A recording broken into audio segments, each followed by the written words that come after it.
Howdy amigos, my name's Gypsy, you already knew that. I want to welcome you guys back to my channel. You're watching Broken Dolly TV. Today we are going to create a sim together. This is Debbie Chan, who we created in a video already together, and she needs some roommates, so I'm going to create another sim for her to hang out with. We're going to use the same method for this one that we did last time. So we're going to add a new sim to this household, work on her from the top down. Like I explained in the last video that I need to use more hairs because I don't use all of the hairs that I have, and I always go to the same old hairstyles. So to force myself to get more creative, I decided I was going to put myself in a box where I have to create the sim based on the hairstyle, and that's going to give me an idea of how to style her and how to form her personality. The only rule is that I cannot use a hairstyle that I frequently use, and you know as a player whether or not you normally use. Like this is a hairstyle I never use. I'm scared, I don't know what it's gonna give me, but we're gonna try it 3 times to randomize. 1, 2, 3. Okay, this is not one that I've used. What color should we do for your hair? Very blue. You know, they don't give you that many options for hair colors. I do have a mask I can put on the hair because some of these it looks good and some of them be looking crazy. It's a mod that I'm using. I think it works best when your sim's hair is a very light color already, and then when you put the mask on, the color saturation looks a lot better. So let's see what we can go for. Maybe a type of burgundy? I haven't seen burgundy hair in a while. It's actually one of my favorite like hair colors. Almost auburn, but like not quite. See, I don't like that pixelation that's starting to form around her face. That scares me just a little bit.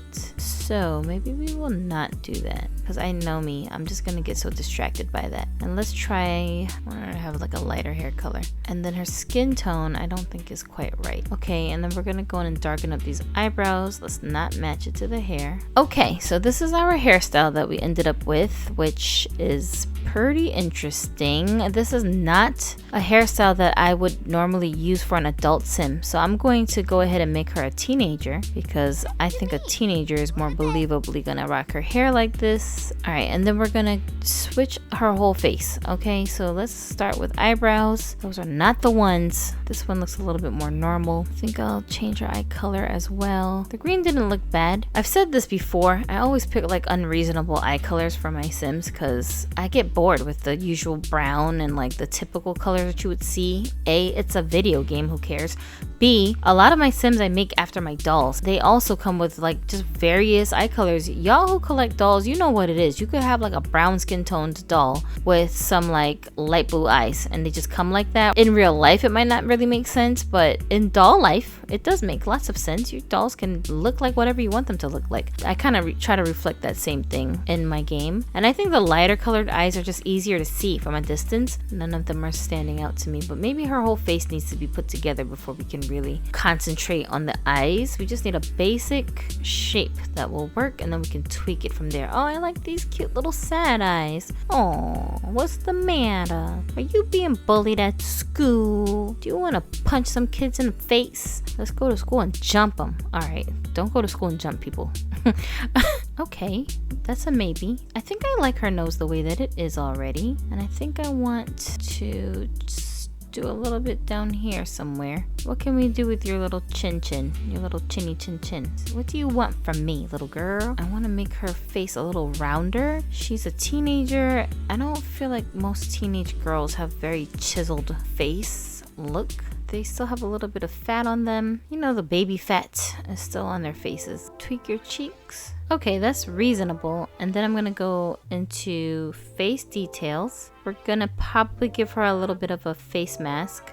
This one is really not bad, but I want to darken it up a little bit. Oh, you're so cute. We'll give her some eyelashes. Can I layer the eyelashes with this skin detail, I wonder?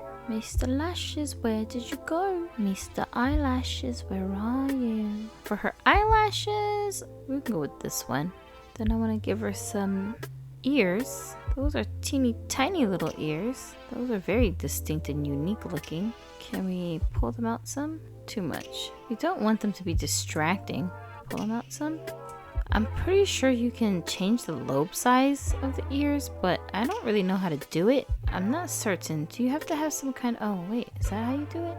I need to go over to tattoos so that I can change her cleavage to look slightly different. Okay, just wanted a little bit more shading there, and then I want to add her belly overlay. That one looks a little bit more toned. Goodness gracious, girl, you're so flat. I don't know how you guys interpret the age stages in this game, but like their ages for teenagers, it could literally be anywhere from like 14 to 18, 19 years old even. You're a teenager. You could be a 15-year-old, but you could be a 17-year-old with a job and a driver's license and almost independent, you know? So that's just how I envision it. I'm gonna make her a little bit wider because I think she's a little too skinny. I feel like her mother would feed her. Her mom would be like, girl, you skin and bones. You need to eat a few more pieces of chicken. Like, where are you going looking like that? So I have to thicken her up a little bit. Up a little bit more. Let's leave it like that. Give her some earrings. She would wear chunky earrings, visible earrings. I don't think they would be like this, like small and dainty little cute little earrings. Be more flamboyantly in your face. I see her wearing some big hoops, something really big and flashy. You know who she reminds me of actually with this hairstyle? A little bit. She reminds me of that Barbie doll. The BMR series that was designed by Carlisle Nuera. Doesn't she remind you of the one with the purple hair? Should I give her purple hair? They never want you to have earrings for athletic, but you're not about to tell me what to do, Sims, okay? The double layer chunky, right? Duh. Cause stop playing with me so much. God, I really wish that you could like favorite certain things or mark certain pieces of CAS while you're working so that you don't have to keep scrolling and scrolling and scrolling to find stuff every time you switch categories. It's so aggravating. Why can't I lock these earrings all across her outfits? Basic stuff. You could do that in The Sims 3. Like, why are we downgrading in the next installment? It just doesn't make any sense. All these years that have gone by, these people have no excuse. Like Sims 14, you have no excuse. You know everybody wants it. You know we need it. It's a necessity in this game at this stage. But y'all still want to act like you don't know what's going on? Y'all still want to just be quiet about it? Okay, I feel you, bruh. Oh, this is so cute. What is this? That's from Werewolves Pack? What? How did I not see this? Oh, because I would never use that swatch. Wow, that is adorable. I really like that. Maybe I'll use that for something. Yeah, but while I'm doing this, I just want to kind of open up a little bit with you guys. You guys here are like, it's kind of hard to explain because you know YouTubers are not friends with their viewers. Honestly, let's be real. They're not. The viewers are their audience base and they have to keep the audience happy in order for their channels to be successful. For the most part, that's how it works. I'm just a regular person like you. This is not my day job. I don't do this for money. Oh my goodness, you guys. With the purple, she looks so much like that doll. How cute. And with the big giant hoop earrings, oh my gosh. I didn't expect for things to go this way, but I'm kind of happy about it. What did I name that doll? My version of the doll is actually named Pinky. I think her name is Pinky. I don't think I have a last name for her, so we'll just come up with a generic last name, but maybe I'll make a sim version of Pinky with her. Okay, cool. We'll be inspired by Pinky. How about that? I just find it amusing that she reminds me of her so much. That's just a plus. Anyways, what was I saying? I was trying to explain that for me, this is not my job. This is just something I do as a hobby to kind of keep my mind active. You guys who've been following me here for a while, like you already know that I was diagnosed at 33 years old with autism spectrum disorder. I myself identify as someone with Asperger's, and I believe that the end of the spectrum that I'm hanging out on, I guess, is more closer to the Asperger's part of it. So if the Asperger's diagnosis still existed, then that's what I would have been diagnosed with. But since it doesn't anymore, they have to diagnose me specifically with ASD, which is fine. But I just explained that because people get so offended and angry about using the Asperger's terminology at all, or identifying as someone with Asperger's, calling yourself an Aspie, which I understand why, because there's like controversies about the actual Dr. Asperger being like somebody who was racist or some weird nonsense. I don't know. You know, the Germans back in the day.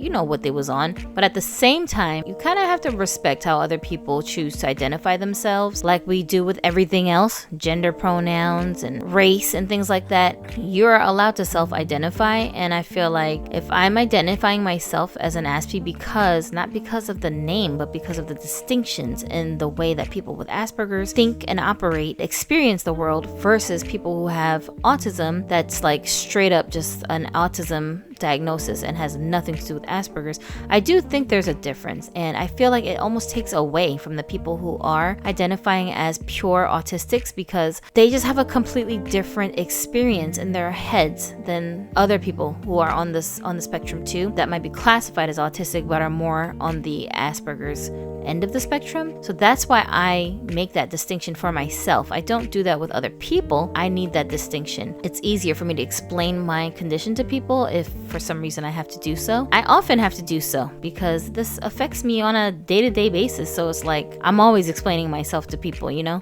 So you guys will hear me saying Asperger's autism interchangeably when I'm talking about myself. It's like there's a lot of internal conflicts that I have that I don't really have the hang of managing. I'll often go through these hiatuses as I'm creating content online where I can't concentrate. I can't concentrate on making the content the way that I want. Like, this is part of my dilemma. A lot of times I'll have all these massive ideas and then I don't have a way to execute the idea, and then it will just drive me insane because someone like me, we tend to hyper focus on things that we just have an interest in. Oh my gosh, I love this, but not for swimwear, honey. I wonder if she could get away with it for, I feel like this girl, she could get away with anything. Like, she just looks like she could get away with any style. Question her about it later, because she don't care. That's so her. Okay, I'm gonna leave that one for the party wear. Sometimes I can't execute the things that I want to manifest, and then I'll start to internally overanalyze, overthink, breaking down every little small detail of things, trying to figure out what can I control, what can I change, what can I do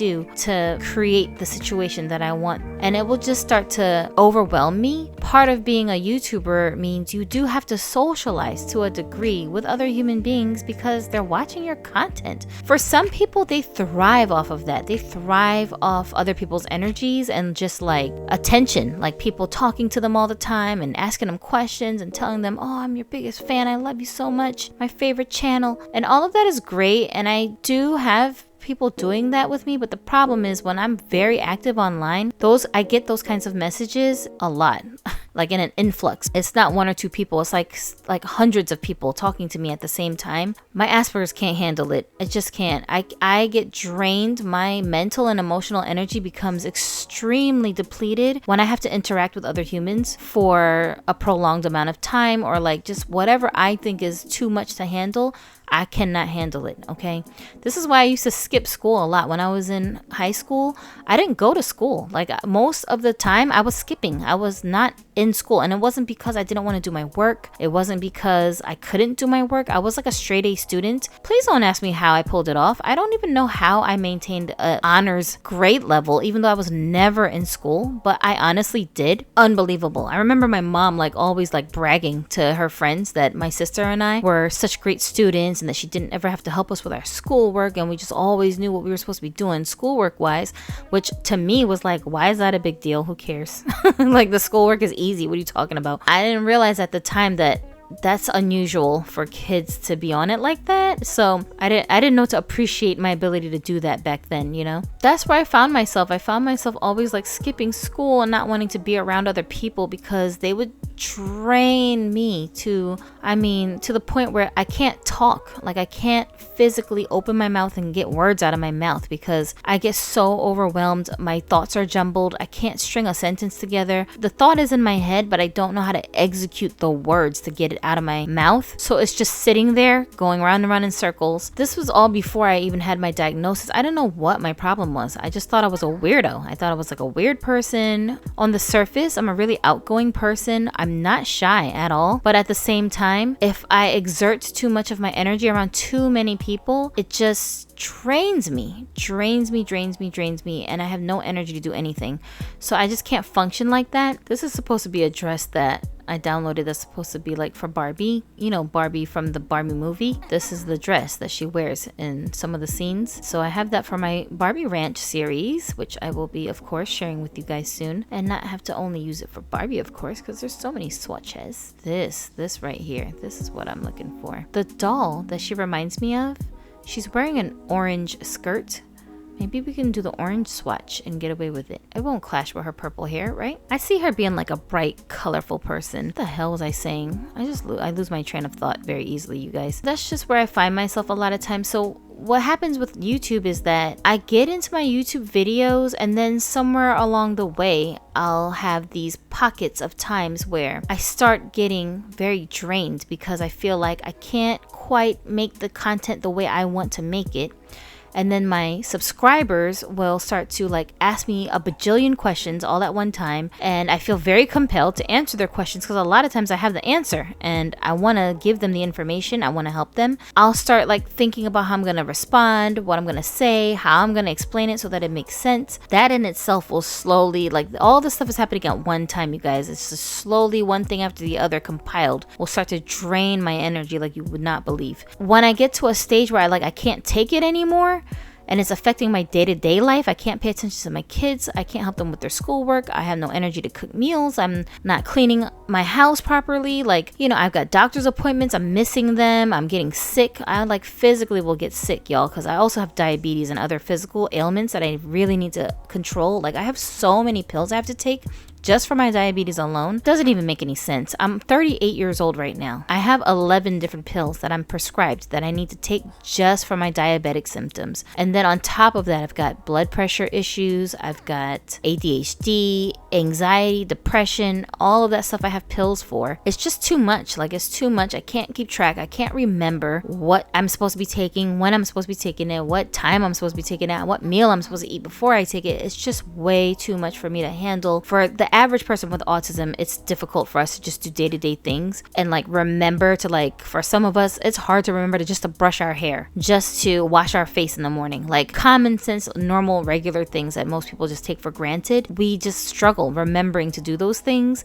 So you have to have a constant reminder to make sure you're doing what you need to do to take care of yourself. Compound that with the responsibility of managing your YouTube account and your audience base. It can become very overwhelming. I just find myself having these moments where it's too much for me, and then I'll just not give up, but I'll have to kind of take a break. I'll just hide from the internet and go do something else for a while and just don't mess with the internet at all. I won't answer anybody's comments. I won't engage with my audience like that because it's too overwhelming for me, and I'll go down a rabbit hole. Once I start, I almost can't stop. I'll just have hundreds and hundreds and hundreds of comments that I have to respond to, and I'll just spend hours trying to respond to all of these comments at the same time because I put them off until I have the energy to do it. And when I say energy, I don't mean a physical energy I'm tired, I want to go to sleep, I don't have energy. I mean mental energy. I cannot bring myself to mentally handle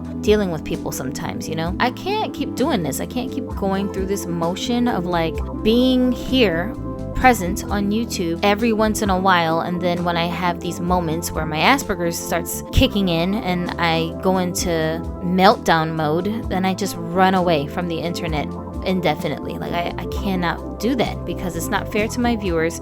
It's not fair to me because then when I come back to YouTube, I feel what did I miss? I feel I missed so much and I'm playing catch up now, That's stressful in and of itself. So to prevent myself from doing that, what I did was I started simming. I used to play Sims when Sims 3 was popular. This was probably at least 10 years ago when I was deep into Sims 3.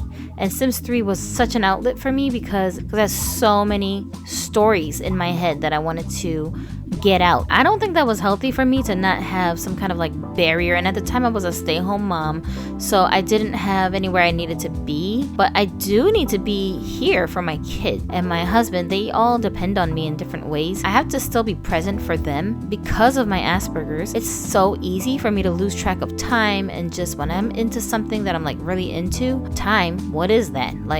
I don't even know. You know what I mean? I'll just go on forever, just lose myself in whatever it is that I'm doing. doing, totally and utterly lose track of time. Sims 4 was my excuse to stop playing The Sims 3 and just relax, because I was like a zombie just all day long living in my Sims universe and not being a part of reality. When Sims 4 came out, everybody was obsessing over Sims 4, and I was like, screw it, I'm not gonna give up my Sims 3 game because Sims 4 came out, because what if Sims 4 sucks and I don't even like it, and I haven't even had a chance to really explore Sims 3, so I'm not going to do it. So I refused to give Sims 4 any of my attention. And then when I stopped playing Sims 3, the computer that I was using, that I had the game on, that I was playing the game on, I think it crashed, or like something happened where I couldn't even access the game anymore, and I just stopped messing with Sims altogether for a good stretch of time. Recently, I was telling myself, what can I do to like play with my dolls but not play with my dolls? And that's what brought me to Sims 4. I realized there's so much you can customize now. There's tons of mods now, which there weren't when I first discovered Sims 4. I'm a customizer at heart, so like I need the mods. I can't play without mods.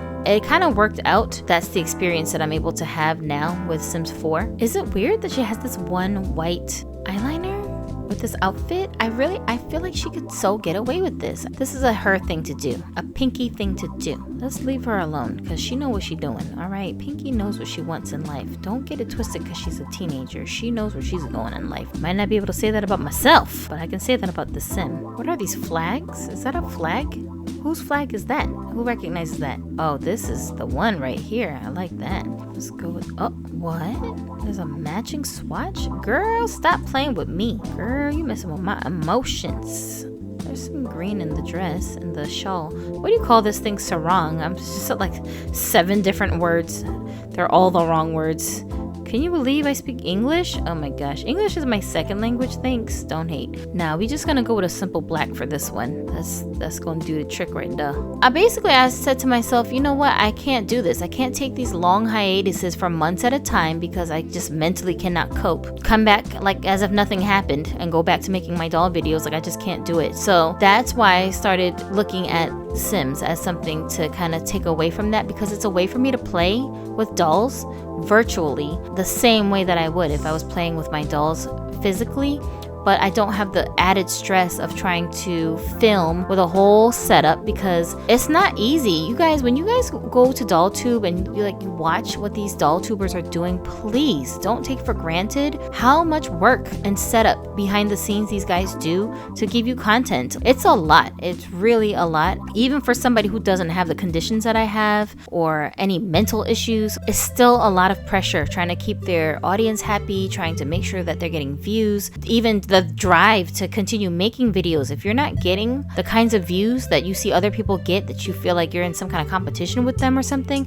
it can be very disheartening for people to keep making videos, because this is real life hours and time that goes into editing videos, being on camera, and like buying the stuff that you're showing off on camera. It's a lot of work from many different angles, and everybody don't really guide it like that. And sometimes people start DollTube channels, they don't even know what they're getting themselves into. They honestly have no idea what they're getting themselves into, because we make it look so easy. The finished product you see just looks like, oh, I could do that. You don't understand the level of energy, time, finesse, shopping, just the behind the scenes of it all, the communications, being parts of different communities online that have to do with the genre that you're in. It's just so much that goes into it that I think many people don't understand how much work it really is. And if you don't have a passion for it, like you would just do this on your downtime for no money. If you're not on it like that, you're not gonna last very long on DollTube. That's just what it is. I'm not trying to be an ass. I'm just saying that's the truth. And most DollTubers, because they don't want to burden their viewers, they're not gonna talk about it. They're not gonna tell you this stuff. They're just gonna pretend everything is fine. But before you know it, they're getting burnt out. They're changing their niche. They're leaving YouTube altogether. They're not on social media anymore. Or if they are, they're just cranky. You can just feel the energy is off. That's just the reality, because at the end of the day, these are real people. Nowadays, we can see this more with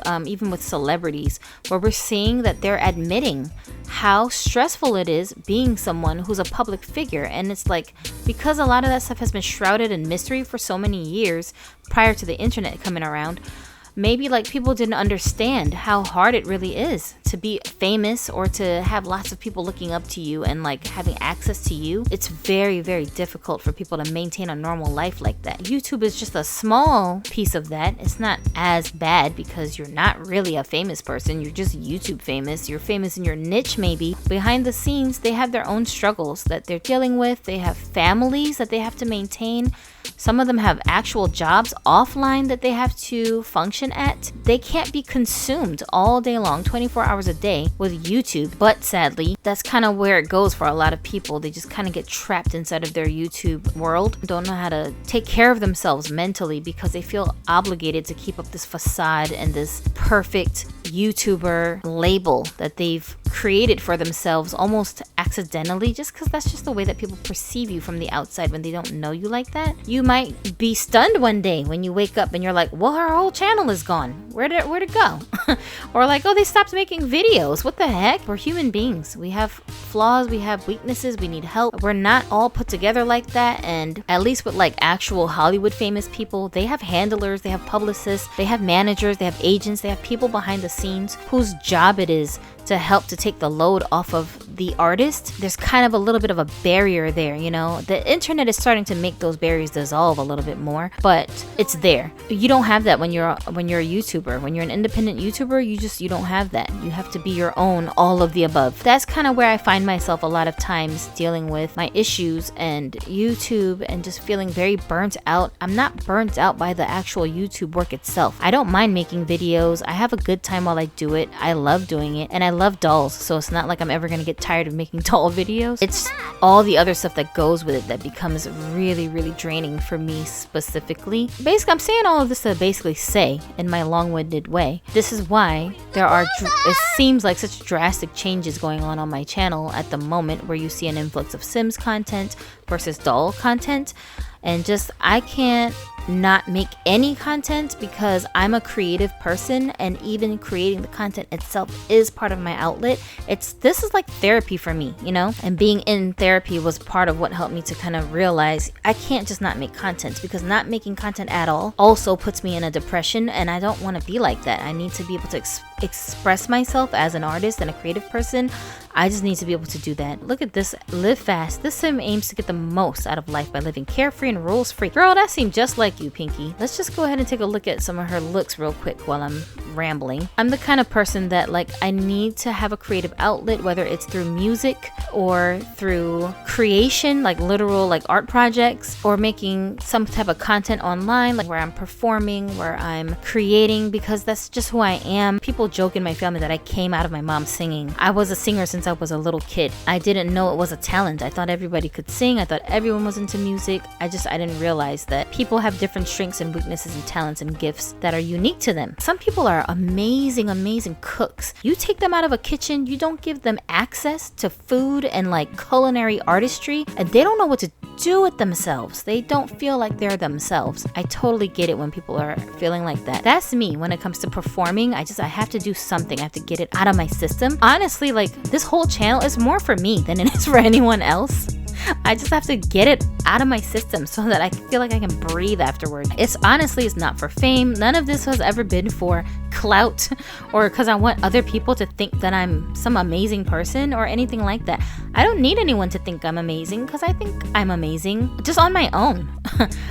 I'm my own biggest fan, so like, I don't care what anyone else thinks about me. In fact, they can all think that I totally suck. I don't care. If I had 1 subscriber over here, I would still make videos. I'm subscribed to me. Like, I am my biggest fan, and I want this fan to be appreciating the stuff that I create and to actually get something out of it. So that's really what it's all about for me. If you guys missed this video and the making of this sim, make sure you go ahead and check out Dovey, who I also loosely based on a Barbie doll. I'm always about keeping it real. I can be fake in real life with people who I don't care about, but I don't feel like that here, because I've created such a safe space here for us to just talk about things and talk about social issues, mental issues, parenting issues, literally like anything, whatever you want to talk about. The world will tell you is taboo, or you shouldn't feel like this about whatever it is you're talking about. I feel like we've created that space here, and this community is not on it like that. You know, we can just kick it like homies, and I'm talking to you guys the same way I would talk to my sister or my family family members or my bestest friends, right? Y'all get it. It's not that type of performance where I'm sitting here put on an act for you guys and pretending I'm so perfect when I'm really not. I'm a very flawed person that needs a lot of help. I don't think I have like 2 friends who actually watch my channel here, because every person who watches my content are in real life strangers to me, but socially we have a lot more in common. Like, some of you guys have autism, some of you guys have anxiety, depression, some of you guys are people who are mixed like me from multiple cultures, you're from different walks of life. You can relate to what I'm talking about over here. What do you guys think of Pinky? How did she turn out? I hope that I was able to kind of like show off her personality a little in this showcase. I want her to be like bright, confident. I want her to be just have her own little unique style. In some ways she looks sophisticated, but also in like a playful kind of a way, because she's still a kid. You know, you ever like see like teenage girls, they just be going all out with their makeup, they be having crazy lashes on and dressed in a way where you're like, where are you going, ma'am? Like, are you going to the nightclub? Where is you going right now? She's just going to the grocery store. But like, once you have that little bit of freedom and you're like, ooh, I could wear makeup now, ooh, I could buy my own clothes, you just be wilding out. You just be going all the way out. You don't care what your parents think. You like, whatever. I'm trying to kill it when I go to school, okay? And that's how I want her to look. So I think we pulled that off. Maybe to classy her up just a little bit, I'll give her some that classied her up. Those ripped tights. There we go. Hopefully my little rant didn't scare you, but I mean, that's just how I get down. If you made it this far into the video, thank you so much. I really appreciate you hanging out with me. Leave me a comment below to let me know what you thought about some of the stuff that I was talking about. Yeah, you guys can always share your experiences over here with us, and we like to hear it. All right, I'll talk to you next time. My name is Gypsy. You're watching Broken Dolly TV. Have a dolly day.